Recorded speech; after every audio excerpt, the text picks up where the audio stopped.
Good evening to all. This is Rinki Singh, and as you can see, the today's topic is process of milk production and milk secretion in the breast of a female.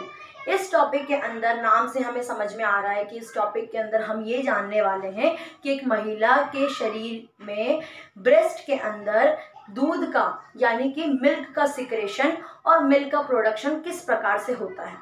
इस पूरे class के अंदर मैं आपको ये explain करने वाली हूँ कि आखिर मिल्क प्रोडक्शन में कौन से ग्लैंड रिस्पॉन्सिबल होते हैं, कौन से हार्मोन रिस्पॉन्सिबल होते हैं, किस वजह से या किस तरह से एक महिला के ब्रेस्ट में मिल्क का प्रोडक्शन और मिल्क का सिक्रेशन होता है।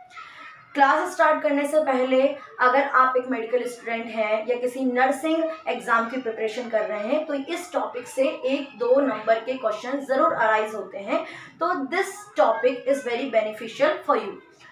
तो अब हम ये समझने से पहले, पूरा प्रोसीजर समझने से पहले ब्रेस्ट का स्ट्रक्चर को समझेंगे ताकि ये प्रोसीजर समझने में आसानी हो। तो सबसे पहले जैसे कि आपको ब्रेस्ट एरिया का ये पोर्शन नज़र आ रहा है, that is the diagram of the breast area of a mother. तो सबसे पहला पार्ट जो होता है वो होता है निप्पल, ओके, जहाँ से बेबी मिल्क को क्या करता है, सक करने का काम करता है।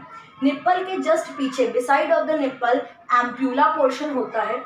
एम्प्यूला वो पोर्शन है जहाँ पर सारा मिल्क का जो भी कॉन्ट्रैक्शन के द्वारा मिल्क कलेक्ट होकर एम्प्यूला तक पहुँचता है, एम्प्यूला द्वारा निप्पल तक पहुँचता है। आखिर मिल्क का कलेक्शन किस प्रकार से होता है, तो सबसे पहली चीज़ आपको ये समझनी है, एक महिला के इच ब्रेस्ट के अंदर 15 to 20 लोब्स की मौजूदगी होती है। अब लोब्स क्या होते हैं, ये जो आपको सैक लाइक स्ट्रक्चर दिख रहा है ये लोब्स हैं, और इस प्रकार के 15 से 20 लोब्स हर महिला के एक ब्रेस्ट के अंदर पाए जाते हैं। और इन लोब्स के अंदर ये जो गोले की तरफ another the sac like structure आपको नजर आ रहा है, ये सैक लाइक स्ट्रक्चर लोब्यूल्स कहलाते हैं। ठीक है, लोब्स के फर्दर डिवीजन को ही लोब्यूल्स कहा जाता है। लोब्यूल्स के बाद इसके अंदर एल्वेओलाई भी होता है, उसके साथ में यहाँ पर ही मिल्क का प्रोडक्शन होता है। और मिल्क का जब प्रोडक्शन होता है, अभी हम ये समझेंगे कि मिल्क का प्रोडक्शन यहाँ पर किस प्रकार से होता है। अभी जस्ट आप इन स्ट्रक्चर को समझे, स्ट्रक्चर को, कि किस प्रकार से ये स्ट्रक्चर है। तो यहाँ पे क्या है, लोब्यूल्स है। लोब्यूल्स के अंदर क्या होता है, हार्मोन का सिक्रेशन होता है और वहाँ पे मिल्क का प्रोडक्शन होता है, यानी कि मिल्क बनने का काम होता है। और मिल्क बनता है तो यहाँ पर ये कुछ डक्ट्स होती है, और ये डक्ट्स क्या करती है, इन डक्ट्स का नाम होता है लैक्टिफेरस डक्ट्स, इनका नाम होता है। और लैक्टिफेरस डक्ट क्या करती है, collection of milk from the lobes and lobules. ये क्या काम कर रही है, लैक्टिफेरस डक्ट क्या करती है, ये कलेक्ट करती है, सारे लोब से मिल्क को कलेक्ट करती है और कलेक्ट करके कहाँ पहुँचाती है, एम्प्यूला पर पहुँचाती है। और एम्प्यूला से कहाँ जाता है, मिल्क निप्पल पे जाता है, और जब बेबी निप्पल को सक करता है तो बड़ी आसानी से यहाँ से मिल्क को सक करके पी पाता है। तो ये तो आपका हो गया स्ट्रक्चर ऑफ ब्रेस्ट, किस प्रकार से ब्रेस्ट का स्ट्रक्चर होता है। अब हम जानेंगे किस प्रकार से यहाँ पर जो लोब है या लोब्यूल से जो प्रोडक्शन ऑफ मिल्क हुआ, यानी कि मिल्क बनने का काम हुआ, तो वो किस वजह से हुआ, किस तरह से हुआ, उसको हम समझने वाले हैं। तो यहाँ पे देखिए, सबसे पहले जो बेबी है वो बेबी क्या करेगा, सक करना शुरू करेगा, सकिंग द निप्पल। ठीक है, ये जो निप्पल पोर्शन है इसको क्या करता है, वो चूसना शुरू करता है, सक करता है, चूसता है। जब वो सकिंग करता है तो यहाँ पर बहुत various type of sensory nerve ending की मौजूदगी होती है। ओके, इसके अंदर सेंसरी नर्व एंडिंग की मौजूदगी होती है, और सेंसरी नर्व्स एंडिंग जो होती है वो काम क्या करती है, स्टिमुलेट करती है इम्पल्सेस को। ओके, आपने क्लास 10th में बायोलॉजी में जो लाइफ प्रोसेस चैप्टर है, चैप्टर 6, उसमें कंट्रोल एंड कोऑर्डिनेशन जो चैप्टर का नाम है, उसमें ज़रूर समझा होगा ग्लैंड्स क्या होते हैं, इम्पल्सेस क्या होती है, स्टिमुलेशन क्या होता है। ये बहुत ही बेसिक वर्ड है। तो बेसिकली ये जो सेंसरी नर्व एंडिंग है वो क्या काम करता है, सेंसरी नर्व एंडिंग स्टिमुलेट करता है। किसको स्टिमुलेट करेगा, वो स्टिमुलेट करता है इम्पल्सेस को। इसके सेंसरी नर्व एंडिंग में जो इम्पल्सेस होते हैं उनको ये स्टिमुलेट का काम करता है। जब वो इम्पल्सेस स्टिमुलेट हो जाते हैं तो ये हाइपोथैलेमस ग्लैंड को एक्टिव करने का काम करते हैं। अब हाइपोथैलेमस ग्लैंड क्या होता है? ये एक प्रकार का ग्लैंड है जो कि काम कर रहा है। वैसे तो हाइपोथैलेमस ग्लैंड के बहुत सारे फर्दर वर्क होते हैं, बट यहाँ पर हम बाकी के कामों को नहीं देखेंगे। अभी हम मेन वर्क देखेंगे कि आखिर हाइपोथैलेमस क्या कर रहा है। हाइपोथैलेमस भी स्टिमुलेशन का काम करेगा। वो किसको स्टिमुलेट करेगा? वो दोनों ग्लैंड को स्टिमुलेट करेगा, जो कि होगा anterior pituitary gland and posterior pituitary gland. अच्छा, इन दोनों की अगर ये तीनों ग्लैंड की अगर मैं आपको लोकेशन को बताऊं तो इनकी ब्रेन के बेस में लोकेशन होती है। अगर आप ये ब्रेन का स्ट्रक्चर है तो इसके बेस यानी कि बिल्कुल बीचों बीच या बेस ऑफ द ब्रेन इसका क्या होता है? लोकेशन होता है, लोकेटेड होता है। बेस ऑफ द ब्रेन ये लोकेटेड होता है। और हाइपोथैलेमस ग्लैंड जब इसकी इम्पल्सेस की वजह से एक्टिवेट हो जाता है तो ये दोनों ग्लैंड को क्या करता है? दोनों ग्लैंड को स्टिमुलेट करता है। और इसके स्टिमुलेशन की वजह से इन दोनों ग्लैंड से दो हार्मोन का रिलीज होता है। और दो हार्मोन कौन से होते हैं? प्रोलैक्टिन और ऑक्सीटोसिन। अब आपको ध्यान से समझना है हुआ क्या है। बेबी ने निप्पल को सक किया है, उसके बाद सकिंग करने के तुरंत बाद जो भी इसके अंदर सेंसरी नर्व एंडिंग प्रेजेंट है उसने स्टिमुलेट किया इम्पल्सेस को। जो इम्पल्सेस मौजूद है इनके अंदर उसको क्या कर दिया है? स्टिमुलेट कर दिया है।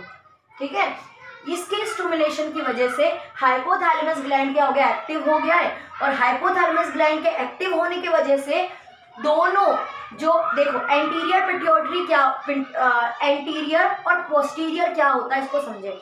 एंटीरियर मतलब आगे वाला पार्ट और पोस्टीरियर मतलब पीछे वाला पार्ट। ओके, तो पिट्यूटरी ग्लैंड कैसी होती है? पिट्यूटरी ग्लैंड मटर के दाने की तरह होती है, बहुत ही छोटी होती है, इतनी छोटी। इसको मास्टर ग्लैंड भी कहा जाता है। इससे जो हार्मोन रिलीज होते हैं उनको ग्रोथ हार्मोन कहते हैं, जो कि सेकेंडरी सेक्सुअल कैरेक्टर के लिए डेवलपमेंट के लिए रिस्पॉन्सिबल होते हैं। ये आपने क्लास 8th के चैप्टर 11 में और 10 में जरूर पढ़ा होगा कि ग्लैंड्स क्या है और ग्लैंड के वर्क क्या है। जिसके अंदर हम जिस ग्लैंड की बात कर रहे हैं वो है पिट्यूटरी ग्लैंड। और पिट्यूटरी ग्लैंड एक मटर के दाने की तरह होती है। वो जो हार्मोन को सिक्रेट करती है उसको ग्रोथ हार्मोन बोलते हैं। ओके, अभी हमारा अनदर उसका और क्या क्या फर्दर वर्क है उसका काम नहीं है। अभी सिर्फ हमें सिर्फ इतनी सी बात समझनी है कि ये क्या काम कर रही है। इसके अगर मैं मटर के दाने की एक एग्जांपल लें, एक चोक का एग्जांपल ले लें, तो सपोज कीजिए मटर का दाना है या फिर ये आप पिट्यूटरी ग्लैंड समझें। तो इसका जो आगे वाला पार्ट है वो पोस्टीरियर होगा और पीछे वाला पार्ट होगा आगे वाला पार्ट होगा आपका इंटीरियर, पीछे वाला पार्ट होगा पोस्टीरियर। तो ये जो दोनों फर्दर पार्ट हैं उसका क्या काम कर रहे हैं? आगे वाला पार्ट जब स्टिमुलेट हो जाएगा तो वो एक हार्मोन को रिलीज करेगा जिस हार्मोन का नाम है प्रोलैक्टिन। और अगर पीछे वाला पिट्यूटरी ग्लैंड यानी कि पोस्टीरियर पिट्यूटरी ग्लैंड जब एक्टिव हो जाएगा तो वो भी एक हार्मोन को रिलीज करेगा। वो कौन सा करेगा? ऑक्सीटोसिन। अब यहाँ पे जो मेन काम है प्रोडक्शन का और सिक्रेशन का, अब ये मेन काम आ गया है कि कैसे प्रोडक्शन हो रहा है, कैसे सिक्रेशन हो रहा है। सिक्रेशन का मतलब होता है रिलीज करना। ओके, तो पहले हम प्रोलैक्टिन समझ लेते हैं। प्रोलैक्टिन किसने दिया, किसने रिलीज किया हार्मोन?